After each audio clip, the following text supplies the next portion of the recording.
Welcome to Catholic News World.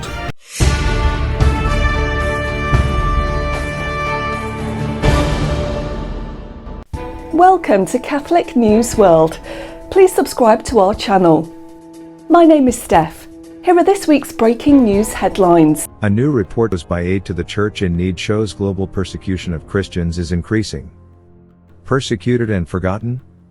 Found that in 75% of the 24 countries surveyed, oppression or persecution of Christians has increased.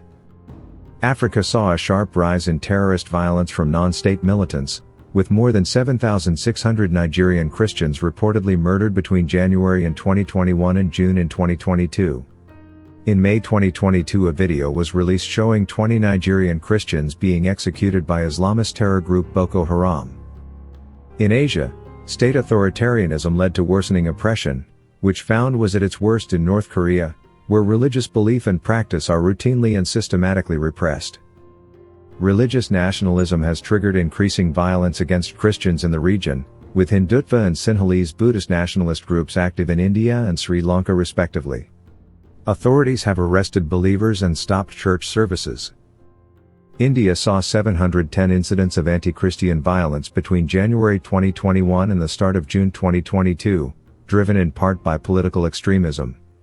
During a mass rally in Chhattisgarh in October 2021, members of the ruling Bharatiya Janata Party applauded as right-wing Hindu religious leader Swami Paramatmanand called for Christians to be killed.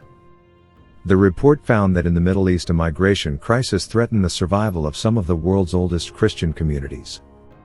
In Syria, the Christian population went from 10% of the population to less than 2%, falling from 1.5 million just before the war began to around 300,000 today. While the rate of exodus is slower in Iraq, a community that numbered around 300,000 before the 2014 invasion by ISIS, to 150,000 by spring 2022. A separate report was released by the Observatory on Intolerance and Discrimination Against Christians on Europe. They recorded over 500 Europe-wide anti-Christian hate crimes. The organization also noted disproportionate health regulations for churches.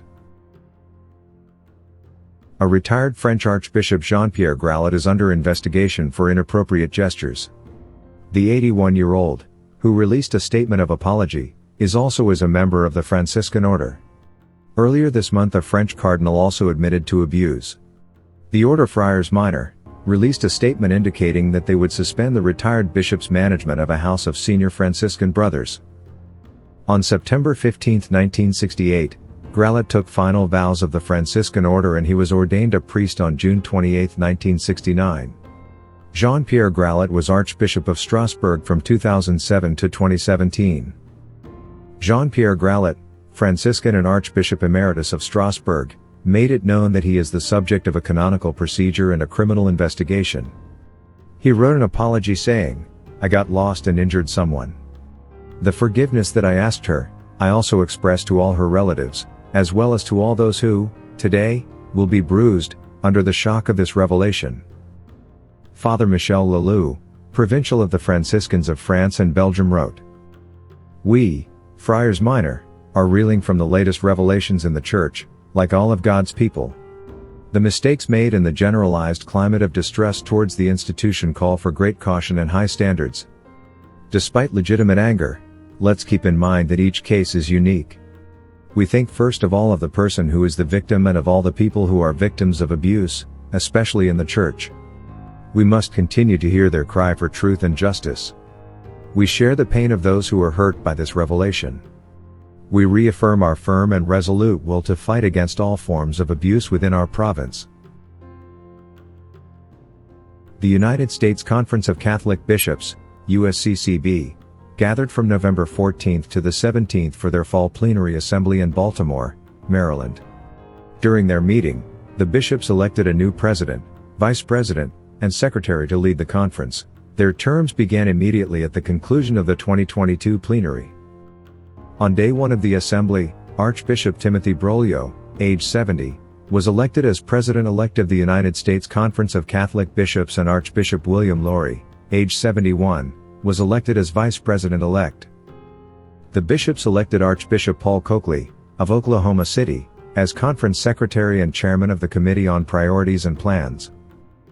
Bishop Michael Burbage, of Arlington, was elected as chairman of the Committee for Pro-Life Activities.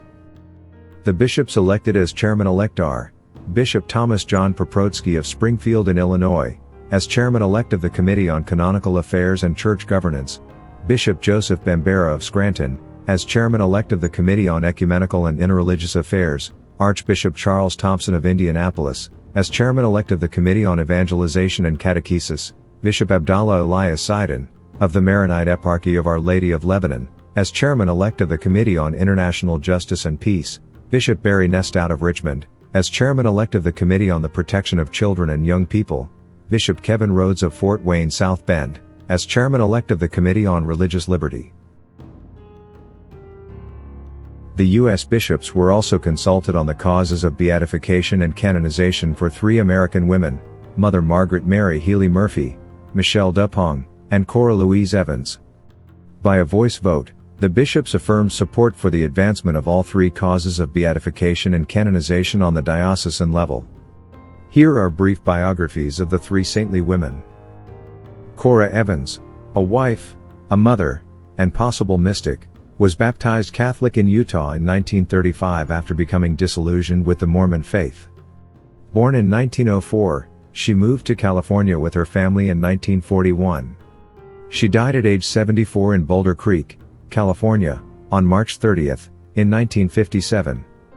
Promoters of her sainthood cause in the Diocese of Monterey, California, have said she reported multiple visions of Jesus and the saints and received a mission from Jesus to promote the mystical humanity of Christ, the idea that Christ is always with people and people should behave always as Christ would.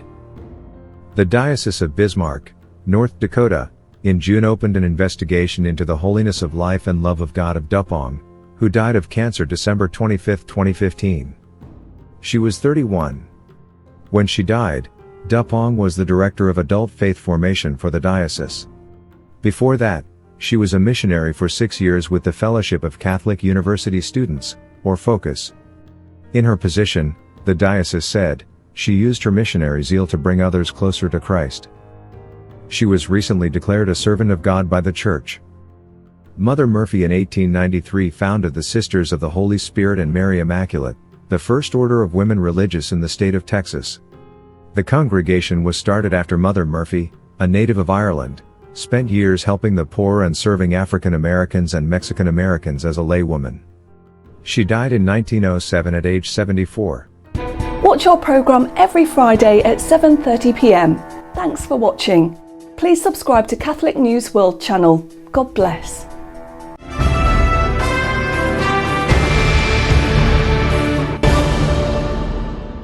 Please subscribe to Catholic News World's YouTube channel. Thanks and God bless.